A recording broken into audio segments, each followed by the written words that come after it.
Então, boa noite a todos, bem-vindos. Boa noite, pessoal que está em casa. Hoje, mais uma vez, mais um capítulo do livro Obreiros da Vida Eterna.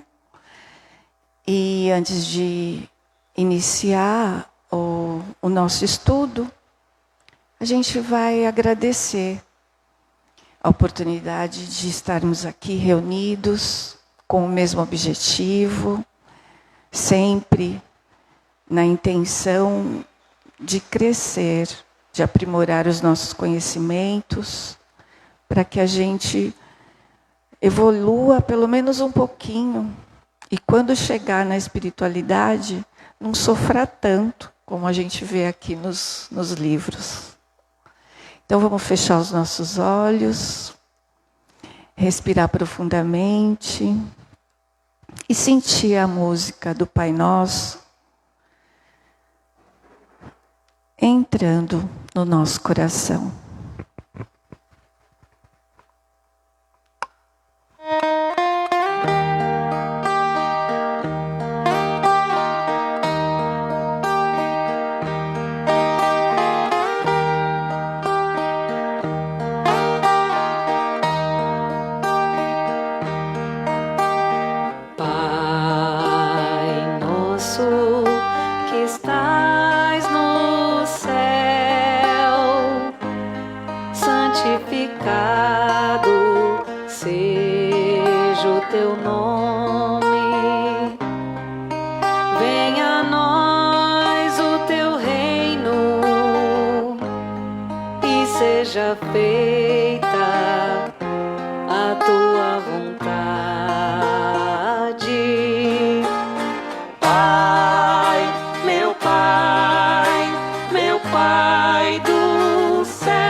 Vamos para o capítulo 6, Dentro da Noite.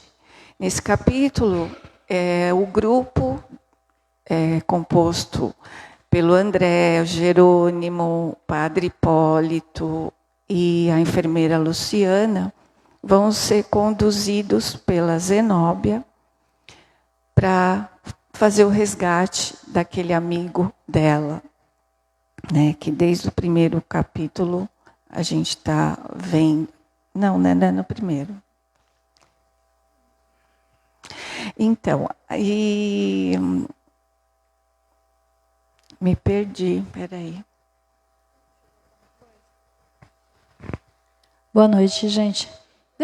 A Bianca perguntou se eu queria falar uma coisa, mas eu queria voltar para o capítulo 5, no finalzinho, aí lembrando como é importante a gente fazer a leitura para acompanhar o texto, né?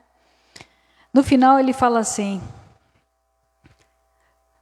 da tarefa dele do Gotuso, médico, né? Tinha sido médico na última reencarnação. Devo funcionar, acima de tudo, como professor de higiene mental, auxiliando-os na germinação e desenvolvimento de ideias reformadoras e construtivas, que lhes elevem o padrão da vida íntima. Distribuímos recursos magnéticos de restauração com todos os necessitados, reanimando-lhes a organização geral com os elementos de cura ao nosso alcance. Não sem ensinar, entretanto, a cada enfermo algo de novo que lhe reajuste a alma.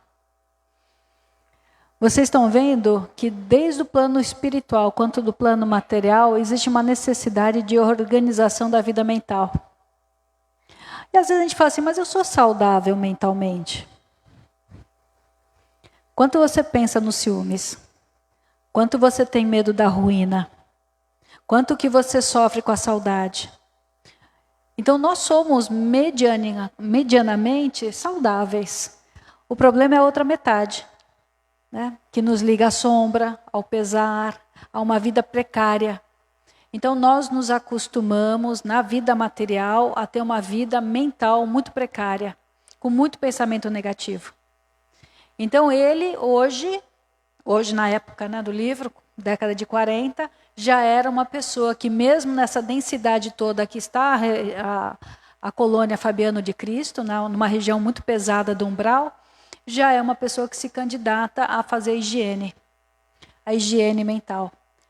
É impossível higiene mental sem higiene moral. Impossível. Né? Impossível. Agora, qual é a parte moral que cada um de nós precisamos? Caso contrário, nós vamos viver de esquivas, de situações forjadas. A gente não vai viver de paz verdadeira. A gente vai ter só momentos, pequenos momentos. E quando vem a sombra, ela vem com muita força, desequilibrando e arrastando tudo. Então, voltando, o André começa esse capítulo dizendo que era impossível distinguir na região que eles estavam o dia da noite, porque era muito densa a névoa e espessa. Ela era tão espessa que o sol, eles viam o sol como uma bola, um disco de ouro indivisível. Era difícil de ver o sol como ele era mesmo. E dentro da casa também era complicado. Existiam vários aparelhos funcionando o dia inteiro, purificando o ar, deixando o ar mais agradável para que eles conseguissem ter um dia, uma harmonia com um ar mais saudável, mais agradável.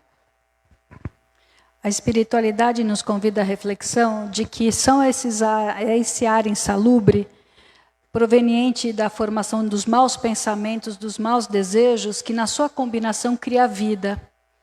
E é uma vida mórbida que dá espaço à criação de bactérias, de vírus.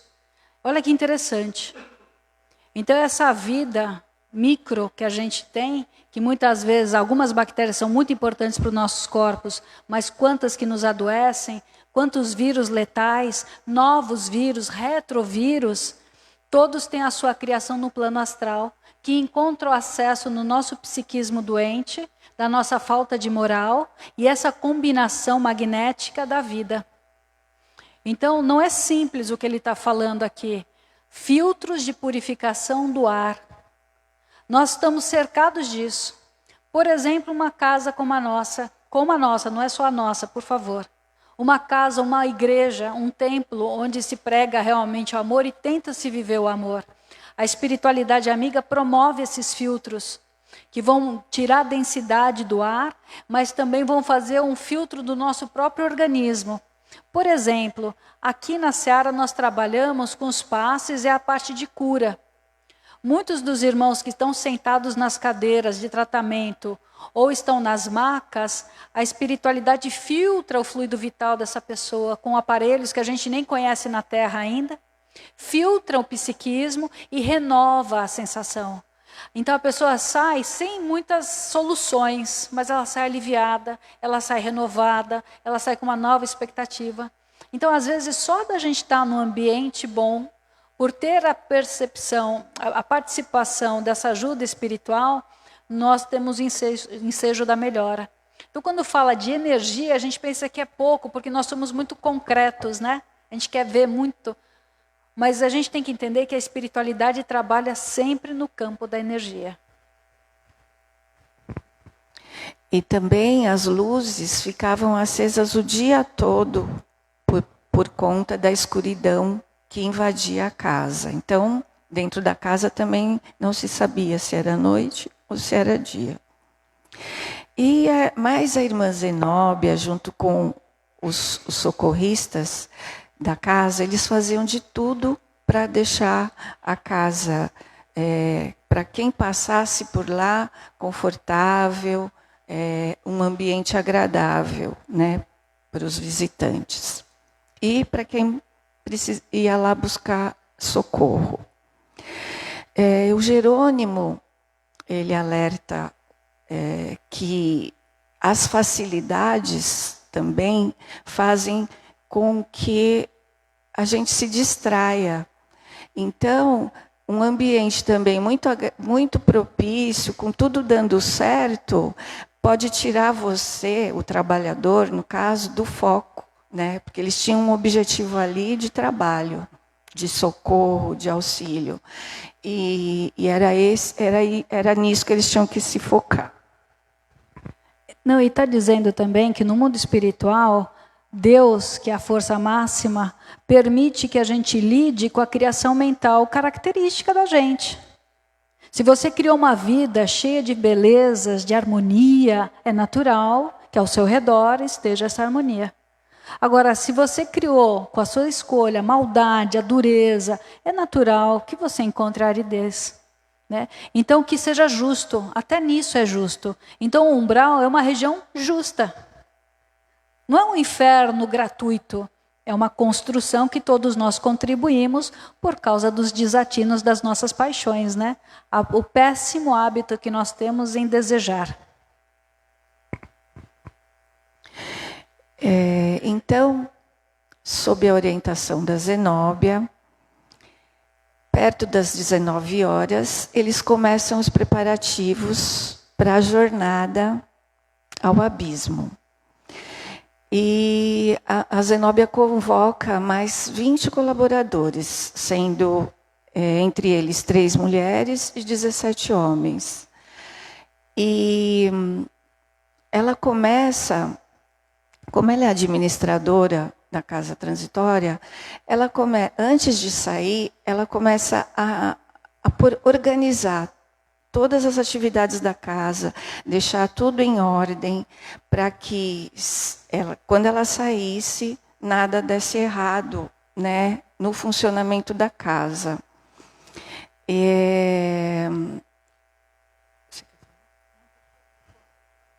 Tá. Então, a Zenóbia, ela fica tão ocupada ali. A casa é muito complexo as atividades, é muito complexas as atividades. Então, são muitas coisas que ela tem que organizar. E o André, ele fica pensando assim, nossa, a gente tem 4 horas de atividade fora da casa. E mesmo assim, ela vai deixar tudo em ordem, tudo organizado. Mas uma pessoa que sai de casa, deixando a casa bagunçada, a vida dela é bagunçada, né? Então, a Zenóbia é organizada, por isso que ela é diretora e por isso que tudo acontece na conformidade que tem que acontecer. E o André observa também que esses espíritos que ela convocou, aparentemente são menos evoluídos intelectualmente. E só que eles são fiéis, dedicados, leais e de caráter resoluto ao espírito de serviço. Esses espíritos, eles são menos evoluídos, mas eles estão ali para trabalhar. E esse trabalho é que vai trazer a evolução que eles precisam para o momento da reencarnação deles.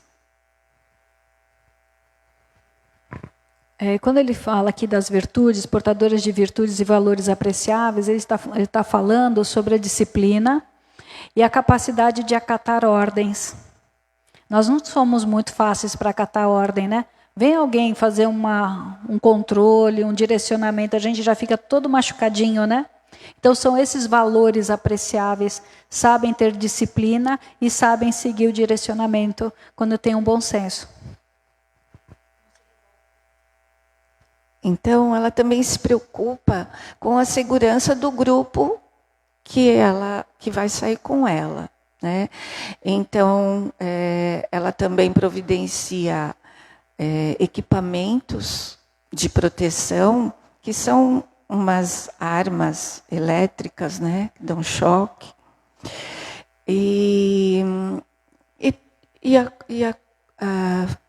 Pega tudo o que é necessário para a proteção deles. Então, eles iriam seguir a pé, em silêncio e com as lanternas apagadas, para não chamarem a atenção. E puseram-se a caminho. André confessa que, para si mesmo, né, que se isso acontecesse há um tempo atrás, ele estaria morrendo de medo, ele estaria apavorado e talvez não conseguisse concluir a tarefa. E durante a caminhada eles ouviam gritos de seres selvagens, gritos dolorosos, gemidos humanos. Aves monstruosas passavam por eles como se estivessem fugindo. E era uma região pantanosa, parecia uma região pantanosa, com muita vegetação rasteira. E André ouvia soluços, vozes de pessoas que pareciam que estavam atoladas. E estava muito escuro para ver detalhes, né? Mas ele tinha certeza que tinham vítimas precisando de ajuda ali. Então eles paravam, eles passaram por ali sem parar. E André fica pensando assim, bom, não é aqui, né? É mais para frente. E continuando o caminho, ouvindo aqueles gemidos, aqueles agonizantes, ele pergunta para o Jerônimo se ali jaziam almas humanas. Foi como se ele tivesse soado um alarme, porque com essas palavras começou tipo uma algazarra. Gritarias, pedido de socorro, rugidos, um alvoroço mesmo. E o Jerônimo fala para ele ficar quieto, né, mas não deu mais tempo. E quando essas pessoas que gritavam, pediam ajuda, parecia que eles estavam presos no lodo, como se estivessem numa areia movediça, pedindo ajuda para sair dali. E aparecem animais monstruosos rastejando, como a Yarinha falou semana passada, que ela já queria entrar no capítulo 6, sem poder. E parecendo lagartos em proporções descomunal. E eles avançavam para atacar. André, corajoso, né, como ele, só pensou em volitar para sumir dali, para escapar. Mas como ele vê que o pessoal, os colaboradores estão numa postura de confiança, estão serenos, ele fica. Ele consegue se manter ali firme. Mas os continuavam, né? E ao sinal de Zenóbia, os auxiliares disparam aqueles raios e os animais se afastam. Mais para frente, outro susto. Agora eram de vultos negros, de entidades humanas que se aproximavam na intenção de atacar também.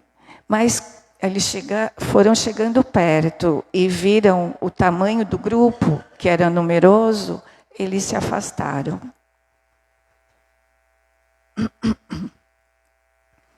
Então eles penetraram, continuando andando, eles penetraram numa região de paragem. Era uma atmosfera menos densa, bem mais agradável. Até a lua estava aparecendo, menos avermelhada, né, dava para ver que tinha lua.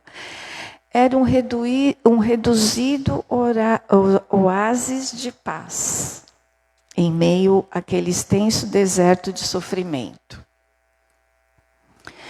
Então, era um ponto estratégico, e ali eles buscariam o amigo da Zenóbia, o Domênico, e trariam naquela paragem para fazer o socorro, os primeiros socorros, né?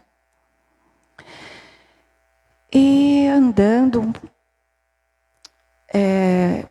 andando mais um pouco, a Zenóbia chega para eles e fala assim: olha, eu sei que pareceu indiferença a gente não parar para ajudar as pessoas que estavam agonizando mais lá na frente. Mas essas pessoas, elas tiveram oportunidade de amparo, de socorro. E elas não quiseram. Elas chegaram a ser resgatadas na casa transitória, ficaram lá por um tempo e depois, por vontade própria, fugiram e buscaram de novo a escravidão. Não só de voltar para essa zona de sofrimento. Muitos dos nossos irmãos, até mesmo a gente pode ter passado por essa experiência, quando nós saímos das zonas mais terríveis de sofrimento, recebemos os primeiros amparos nas câmaras de retificação, que é uma região que praticamente todas as colônias existem. Tá? É uma chegada do espírito à colônia, então ele passa um período de adaptação fluídica nas câmaras de retificação, aparece logo no livro Nosso Lar. Mas depois que essa pessoa se acalma, se restabelece, muitas vezes volta o desejo à vida antiga, à família, como é que está a casa, o apego à vida que tiveram. E elas rompem e fogem. Encontram acesso e tentam voltar para a vida material que tinham. Então, nem sempre elas voltam para o umbral, mas voltam para perto dos encarnados. E viram verdadeiros obsessores daqueles que elas diziam que amam. Né? Porque muitas vezes, veja, o próprio Gotuso, o sofrimento dele de voltar para a casa dele e não encontrar como ele esperava que tivesse. Isso nos perturba muito, isso mostra que o nosso amor é muito apego ainda. Não é amor pela pessoa, é amor pela condição. E aí a gente passa a ter uma perturbação de ordem também familiar. Vejam que muitos irmãos que tiveram seus entes queridos desencarnados, que podem ter passado por isso, e ainda guardam em si as impressões perispirituais da doença, do sofrimento, do desencarne, quando se aproximam dessa forma errada dos entes queridos, encarnados, passam uma permuta de energia, uma simbiose de energia, que o encarnado, de acordo com a sua sensibilidade mediúnica, passa a reproduzir no corpo os mesmos sintomas daquele que desencarnou. sem ter a causa biológica da doença. Então são fenômenos que hoje a gente vai entendendo melhor. A rebeldia, né? Não aceitar, não acatar as regras, não ter a disciplina de entender que o que acontece com a gente tem um motivo, e é um motivo útil, não é um motivo qualquer. E se a gente não tiver essa paciência do processo de retificação, a gente sempre volta para a dor, né? Então, ela também quer falar um pouco sobre o amigo dela. Ele se chama Domênico, ele foi padre e eles eram amigos de longa data. Mas ele, Domênico, ele desviou-se do caminho do sacerdócio. Ele, infelizmente, não foi capaz de ser fiel ao pai até o fim de seus dias. Quando ele era jovem, ele era dinâmico, cheio de vontade de realizar, de sonhos. E ele viu que não era bem assim que aconteciam as coisas. Ele foi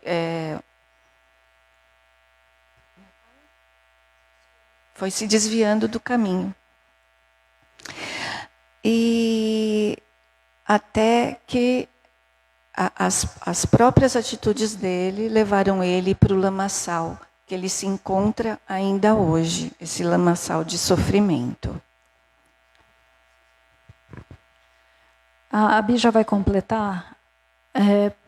Por que é perigoso, né? Então pega um rapaz com vontades nobres, com idealismo, e aí opta pelo caminho religioso. Quantas pessoas fizeram isso e fazem isso até hoje? Só que a gente não pode só ter a vontade, a gente tem que sustentar a vontade. Porque virão seduções, testes para ver se a nossa perseverança está ali mesmo, né? Que é muito difícil. Quando a gente estiver presente de uma pessoa que tem um poder religioso, seja um padre, um orador, alguém que tem um poder religioso, vamos lembrar que nós também temos que contribuir com essa pessoa para não idolatrar, não achar que ele está acima do bem e do mal, lembrar que ele é um ser humano comum com falhas, mas que está detendo naquele momento uma responsabilidade, mas que ele não é acima dos outros. E quando a gente não idolatra essa pessoa e trata com respeito, ajudando na tarefa, nós estamos contribuindo para que não aconteça outros casos como o padre Domênico. Porque ele entra na fascinação. Fascinação é um período muito perigoso, onde a gente passa a acreditar em todas as ilusões da nossa cabeça pela vaidade. Hoje o Celso mandou uma fala, né, uma entrevista da Marlene Chauí. Eu sempre erro o nome dela, desculpem.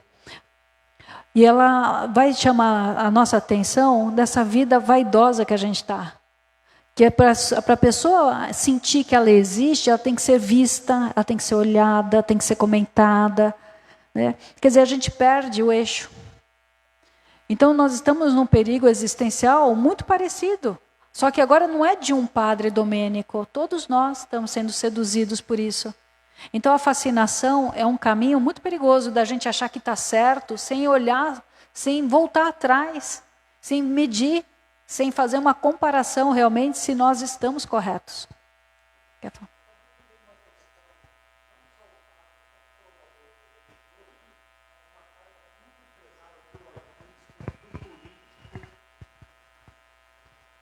Só para ficar registrado. Desculpa.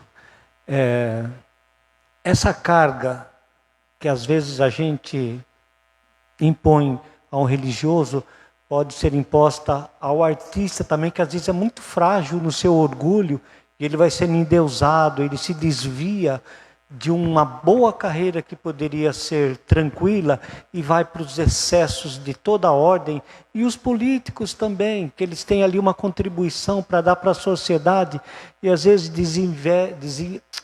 descambam para a parte mais pesada do poder, que é o desvio, que é o enriquecimento, que é a vaidade, é o tudo por tudo. Aí acontece não só, mas em qualquer tipo, talvez, de autoridade, porque mexe muito com o ego, né? Sim. Mas vamos lembrar de um detalhe muito precioso. O religioso mexe com a fé, com o que é mais sagrado dentro do ser humano, que é a origem dele, que viemos de Deus. Então, todo mundo que é público, que denota uma admiração que exacerba, ele é responsável por isso. Mas um religioso que se perde pela ganância, destruindo a fé, moldando a fé de um jeito que ele tenha ganhos pessoais e não ganho para o ser humano, ele está num prejuízo muito maior. As dores são maiores, né? Então, sim, nossa responsabilidade é muito grande. Por isso que a gente tem que tomar cuidado redobrado. Que Jesus fala vigiai e orai, vigiai não é o outro. Vigiai os impulsos que nós temos em deturpar. Falamos muito sobre adultério na nossa caravana. Foi trazido muito esse tema, adulterar. Adulterar é distanciar-se de Deus. Antes mesmo de você pensar em adultério com seu parceiro, com a sua parceira, quando a gente mente, quando a gente engana, a gente adultera. Tudo aquilo que nos distancia de Deus é uma forma de adultério. Só completando, é ruim citar porque gera uma vibração, mas o João de Deus também é um exemplo clássico de derrota moral, né?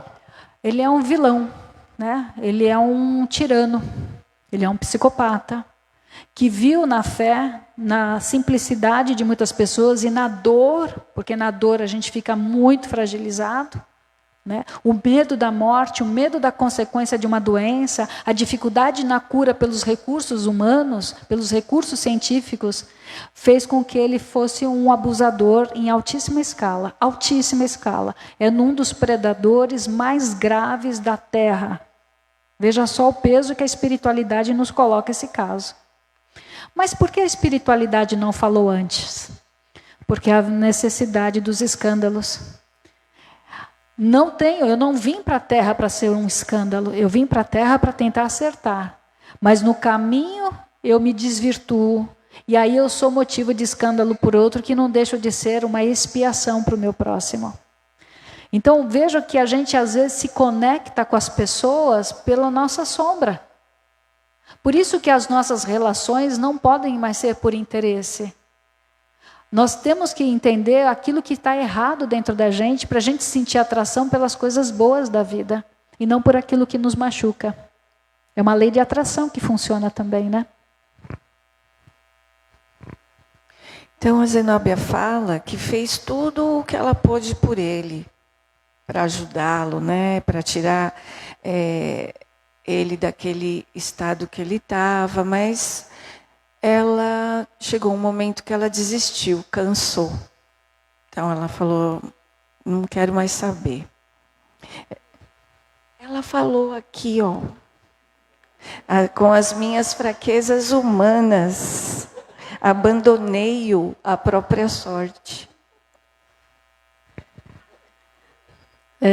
Vamos tomar muito cuidado? Todos nós chega um momento que a gente percebe que nós não temos recursos para aquela tarefa. É diferente do abandono, lavar as mãos como Pôncio Pilatos. Não é isso que ela quis dizer. Ela quis dizer que ela reconhece que ele não estava pronto e nem ela. Viu? Por isso que ela está aqui, Então, nesse tempo que ela ficou sem prestar auxílio para ele, se passaram 40 anos. Mas ela sempre acompanhando, né? Sabendo, tendo notícias dele e tal. Olha como você está certa.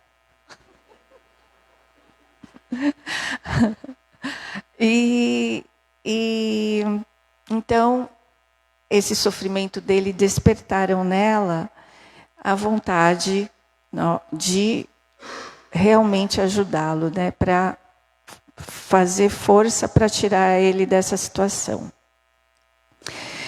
E ele precisava reencarnar. Então, ela faz um esforço para que isso aconteça. E foi aí que ela começa a elaborar essa ajuda. Então, mas vem cá, por trás dessa frase, ele precisava reencarnar o que está ali. Precisava interromper esse ciclo umbralino.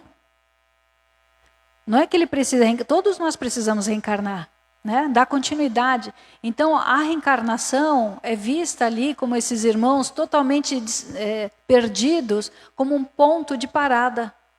É um recomeço. Ao mergulhar no corpo, na carne novamente, amortiza a violência. O corpo é um bloqueador. É um bloqueador da liberdade. E isso pode dar um novo ponto, de partida para o espírito.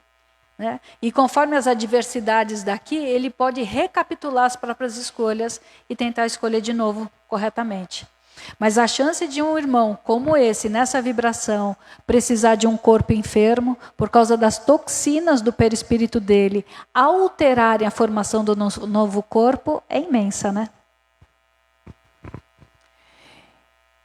E essa situação é angustiosa, né? Porque depois do desencarne dele, ele permaneceu insensível aos estímulos que a espiritualidade enviava para ele, de amor, de paz, e ele permanece psiquicamente negativo, sem absorver nada do que é positivo, né, para ele. Então o coração dele ficou duro e seco, o enfraquecendo cada vez mais. E ela foi autorizada a incluí-lo entre os tutelados externos da instituição, para que a situação dele não piorasse. Você quer explicar? Então, com isso, ela conseguiu que colaboradores o imobilizassem, deixando ele parado, né, em um lugar. Ele não se movimentasse muito, para que ele recebesse fluidos magnéticos, sem perceber, porque ele rejeitava tudo, né? Então, naquele momento ele estava parado, estático, e recebendo fluidos magnéticos. Ele não escutava, nem percebia a espiritualidade diferente daquilo que ele vivia. E de uns dias para cá, ela fala, né? De uns tempos para cá, ele começa a escutar alguns sons da nossa parte. Olha, vai quebrando a resistência magnética. Agora, por que ele chegou naquela situação? Além do poder, quando ele se depara na espiritualidade, ele entra em revolta. Como assim não teve um tapete vermelho para me receber? Como assim? E as honras, e as glórias do poder que eu tinha na terra? Eu fui escolhido por Deus. Olha a ilusão, gente. Né? Eu sou escolhida, eu acredito que eu fui escolhida por Deus e mando matar, mando torturar, mando machucar. Então eu sou melhor que o outro. Essa disparidade de valores que a gente acha que somos melhores ou piores que o outro perante Deus é que leva a gente à revolta. E essa revolta endurece a tal ponto dele ficar quase um animal.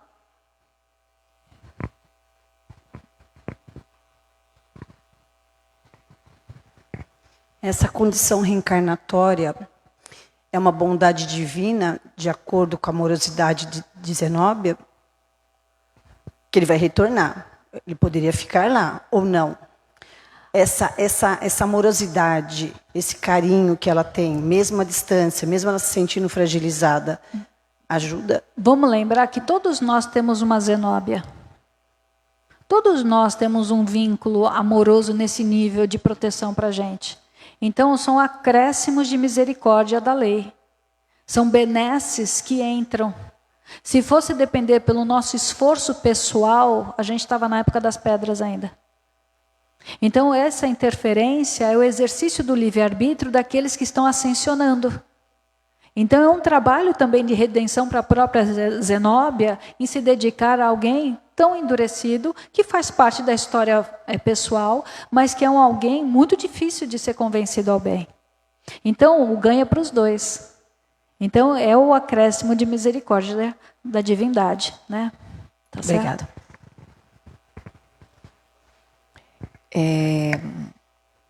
A situação mental dele era tão complicada que cada vez mais criava empecilhos para sua reencarnação. Alguns amigos estavam auxiliando esse processo de reencarnação.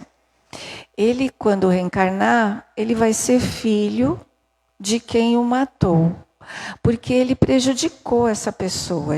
Essa pessoa não matou ele à toa, né? Ele prejudicou essa pessoa e, num momento de fúria, essa pessoa acabou com a vida dele.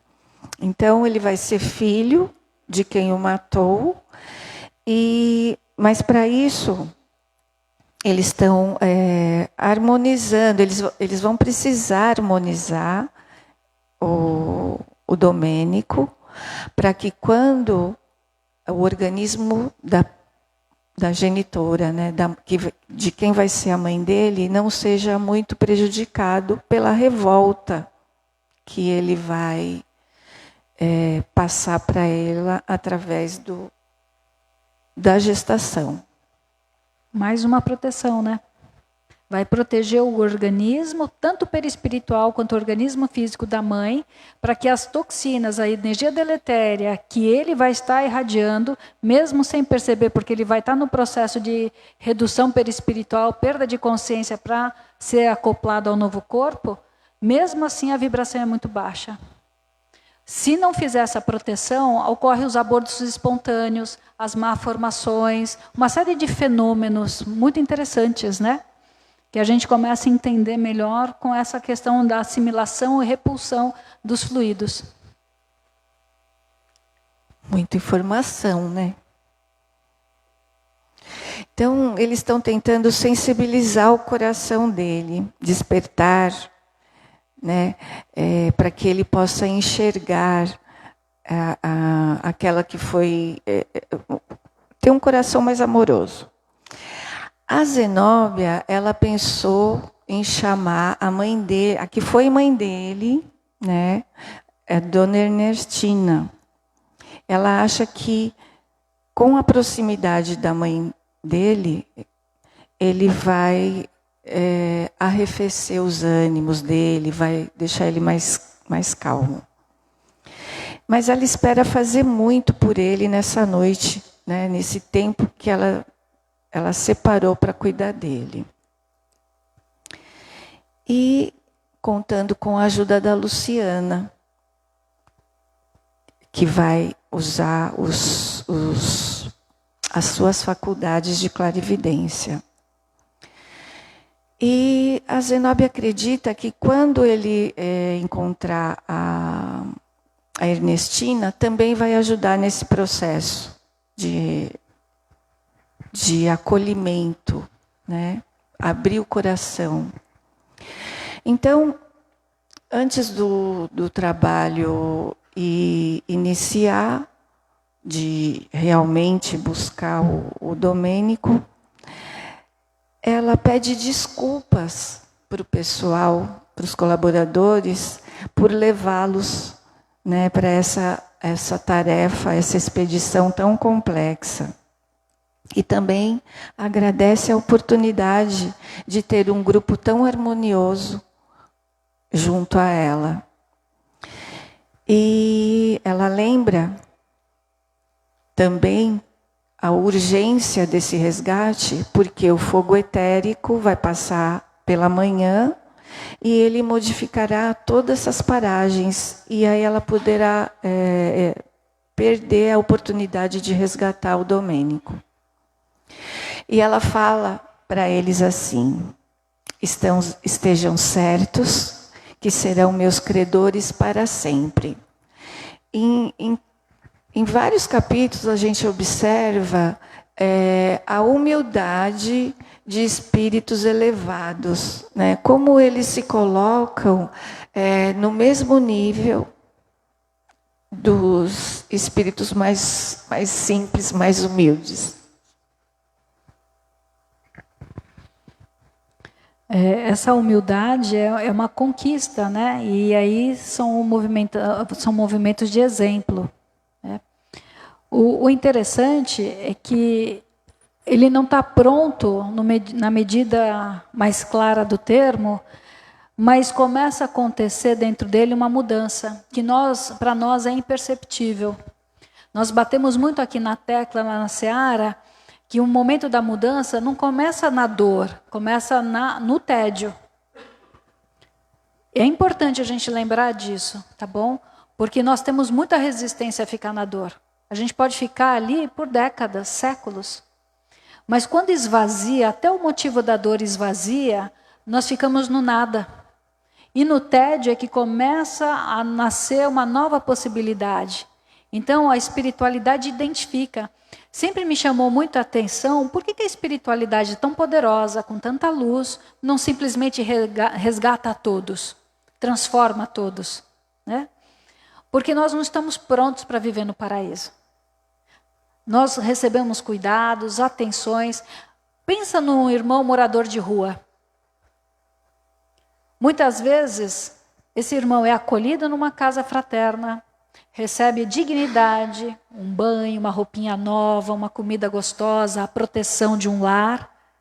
Dá alguns dias ou algumas horas, ele quer ir embora. Ele não está pronto para viver na harmonia. Ele não está pronto para esse reino de Deus começando na organização. Veja que muitas vezes nós, pessoas comuns, temos nossa vida desorganizada. A gente não consegue organizar nossa casa, nossa vida afetiva, nossa vida financeira, as nossas gavetas. Né? Então, nós ainda não estamos prontos para a felicidade. Por isso que as coisas são lentas. Por isso que é o tempo de cada um. Isso é muito bonito, né? Deus é tão bom e ajuda os espíritos de luz, já na sua bondade, respeitar o nosso tempo de escolha. Nós decidimos permanecer na dor. Peraí, nossa. Tá. Yara, você falou sobre a assimilação e repulsão dos fluidos nas gestantes. Você já falou sobre o que eu vou perguntar, mas eu não lembro. Também. Então, que muitas gestantes, no começo, né, principalmente, têm enjoos. Bom, outras têm ainda também no final, né, aquele... Como que chama aquele negócio de queimação? Refluxo. Azia, isso. Azia. Enfim, muitos vômitos. Seria esse ajuste fluídico? Não necessariamente está tendo uma rejeição. Ótimo. É sempre bom a gente lembrar disso, né? Essa adaptação do espírito reencarnante com o corpo da mãe gera vários sintomas. É uma adaptação biológica e perispiritual. Tanto do reencarnante quanto da vibração da mãe para receber esse filho. O choque anímico, a presença anímica das duas pessoas que podem ter um amor muito importante, mas que trazem dores, o medo do erro, pode gerar sintomas como enjoo, azia, né? Pressão alta, diabetes gestacional, pode gerar o fenômeno da depressão pós-parto. Né? Então, é uma adaptação fluídica. Quando não tem nenhum sintoma. Não quer dizer que não teve adaptação. Quer dizer que a adaptação foi suave, tá? Não quer dizer que meu filho é um espírito de luz e eu também. Baixa, volta, coloca o pé na terra, tá bom? O fato de não ter sintoma não quer dizer que está tudo resolvido. Quer dizer que aparentemente foi mais tranquilo, tá bom? Porque às vezes os desafios vão chegar em outras épocas, né? Por favor. Ou pode ser também que esses espíritos que venham nesta família tenham afinidades. Então é mais fácil dessa mãe conseguir segurar, né? Perfeito, Cris, ótimo, né? Às vezes somos espíritos endividados, mas que temos as mesmas predisposições, as mesmas tendências, né? Então não tem choque. Né? Então vamos pensar que nós somos espíritos ainda grosseiros, no afeto, na vibração, e ao receber esse irmãozinho também nessa condição, a gente não tem fenômeno. Tá? Mas a gente vai ver o fenômeno da rejeição, da lactação difícil, e a gente vai ver vários fenômenos. Tá? Tem muitas mães na adaptação fluídica que na amamentação ela vai ter o congestionamento do ducto mamário, causando uma série de contratempos, né? E ela precisa lutar. Para algumas mães, a amamentação é um desafio muito grande, com muita dor, com muito sofrimento. É uma adaptação ao espírito que está vindo. E a adaptação também ao esforço de se dedicar à renúncia. Tem muita coisa ali por trás. Yarinha, você poderia explicar um pouquinho qual é a diferença entre aquilo que é registrado no perispírito, né, como um corpo magnético que chupa tudo, né? Porque no capítulo a seguir, você vai ver a Luciana fazendo a leitura do Domênico. Então, qual é a diferença entre o perispírito, nesse caso, com os registros acássicos? Na verdade, não tem. Na verdade, são linguagens diferentes. O perispírito acessa esses registros acássicos que estão em toda a Terra. A Terra é um organismo. A Terra segura todas as memórias. Tempos em tempos tem o fogo purificador para limpar um pouco o manancial dessas memórias tóxicas. Então, fogo purificador. Está purificando os pecados, a energia pesada. Então, o nosso perispírito acessa esses campos de memória coletiva. O Jung chama de inconsciente coletivo. Né? A grande síntese vai falar do grande todo. E a gente vai ter vários autores com vários nomes, mas está integrado. Eu vou te descontar R$10. Yara, voltando um pouquinho, você falou quanto é difícil algumas pessoas viverem na harmonia. Então, elas ficam na dor quase que conscientemente e tudo. E quando uma pessoa vive no amor, mas na dor. Eu estava pensando no Tadeu, 10 anos com aquele pé sem poder operar, e ele passou 10 anos fazendo tudo que doía no pé, que é ficar em pé, abraçando todo mundo, que é uma expressão de amor. Isso é uma ação para ele, que compulsoriamente recebeu uma missão e está colocando à prova se ele consegue. Porque agora ele foi operado, agora ele não vai ter dor mais para ficar em pé. Vamos voltar no coletivo, naquele que chama a atenção. O Tadeu é um médium lá de Araxá, né, que tem uma amplitude do trabalho grande. Então ele já não é mais indivíduo, ele é coletivo já. A vida dele já é pública. Então a dor dele não serve só para ele. Serve para quantas pessoas que vão buscar o lenitivo, a consolação, e falam, nossa, desculpa a linguagem, o cara trabalha com dor e está ali com aquele olhar carinhoso, sorrindo, entende? Porque às vezes a nossa unha encrava e a gente acha que o mundo caiu, igual a Maísa. Né? Desculpe, não é da época de todo mundo a Maísa. Então essas pessoas, elas têm dor, são dores difíceis, mas são dores para provar a resignação. Por isso que é um espírito missionário. Né? Ele continua o trabalho dele com sacrifício, mas deixando o exemplo. Porque a gente prega, né? Eu pegar o microfone aqui e falar, mas e a vida pessoal da Yara? Será que é tão bonita assim? Porque também tem uma coisa. Quantas vezes eu estive com ele lá, nunca soube que ele tinha esse problema. Sempre admirei, e ele nunca fez uso de divulgar que ele estava ali numa situação de desconforto. Para mim, ele era o homem mais feliz do mundo, sem dor nenhuma. Né? E aí, por acaso, por conta da cirurgia, que ele contou. Senão, ele iria continuar fazendo a mesma coisa e a gente talvez nem soubesse quanto é difícil ele estar ali por nós. Considerando num comparativo, a gente muitas vezes não consegue entender quanto foi difícil tudo que Jesus passou por nós. Né? Todo o sofrimento que ele passou. Né? E escutando você falar, Celso, sempre me lembra alguns detalhes, né? Muitas vezes a gente escuta a dor de alguém e a gente, no intuito de consolar, mas no intuito também de aumentar, a gente fala, mas você não sabe a minha história. e blá, blá, blá. E aí a gente passa horas falando sobre a nossa dor, esquecendo que a gente tinha que escutar aquela dor. Então, o Tadeu fez uma coisa muito interessante. Ele falou, meio envergonhado, rapidamente, para tentar mostrar o porquê. Então, ele não voltou o foco para ele, para a dor dele. Ele voltou o foco para o exemplo, né? Para a história e o porquê que ele estava naquele trabalho. Então, é diferente. Então, ele não exemplifica só aguentando a dor. Ele exemplifica tirando o foco da vaidade, da simplicidade. Então, isso também é importante na observação, né? E que a gente tome cuidado. Que a gente tome muito cuidado quando a gente estiver diante de alguém que está com a dor dela. Nós podemos falar de algo pessoal? Podemos. Mas tomar cuidado para que esse pessoal que você está falando é para linkar, né, para associar algo que seja útil para aquele que está escutando. E não para debater quem sofre mais. Seu Celso, você falou 2 vezes, eu falei quantos? Falei 5 já.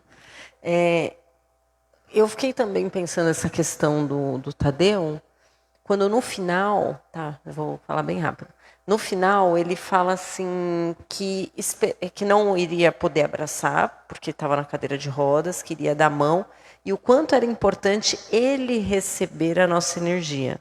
E eu fiquei pensando se de tamanha generosidade para não constranger todo mundo que estava lá, que foi lá, caravana, ao invés de falar, né, não tenho como, pessoal, preciso fazer o repouso, para receber essas pessoas, foi um gesto de generosidade, não foi? Porque ele não precisava receber a nossa energia, eu estou errada. Tá certo? Pensamento? Alguma coisa da energia ele precisa receber porque ele está no corpo físico, que é um corpo que está em convalescência. Então, sim, tem um desgaste ali. Tem o desgaste da idade. Então, ele precisava, né? Mas ele ele pede uma contenção. No salão dele cabe 600 pessoas. E ele abraça todas, né? É um desgaste grande. Aí ele fala assim, olha, hoje não dá para abraçar, mas eu vou dar a mão para cada um. Pergunta se todo mundo respeitou isso. Né? Ele sentadinho ainda tinha que se ajeitar para ir lá abraçar. Né? Então, a falta de limite que a gente tem, né? A falta de respeito que a gente faz. A gente está tão convicto que eu tenho que pegar aquilo que eu fui buscar que eu não respeito o outro. Não é verdade? A gente não faz isso? Eu estou tão achando que eu preciso que eu não sei dar. Até nisso, até num simples fato. Né? Vamos encerrar, né? Então, semana que vem, a gente finaliza, porque finalmente ele vai ser encontrado. Olha, vocês não deixaram terminar o encontro. Querem? Só para a gente fechar o capítulo, fiel à crença, mas desleal ao dever. Fiel à crença, mas desleal ao dever. Fantástico, né? Somos assim ainda.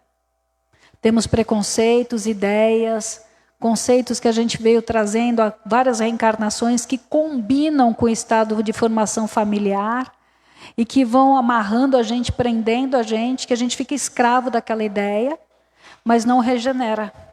Aí bate na porta a dor, né? Então toda doença, toda dor, todo conflito é para bater numa resistência que a gente está tendo dificuldade em soltar. Então vamos nos acomodar confortavelmente para fazer o nosso encerramento e levar como reflexão a força de vontade da Zenóbia, que a gente não desista dos nossos objetivos, que a gente foque e vá atrás, apesar das intempéries, dos tropeços, de tudo o que pode se opor para que o nosso objetivo seja alcançado. Então, renovando sempre a nossa fé em Deus, em Jesus, que a gente consiga não desviar dos nossos objetivos.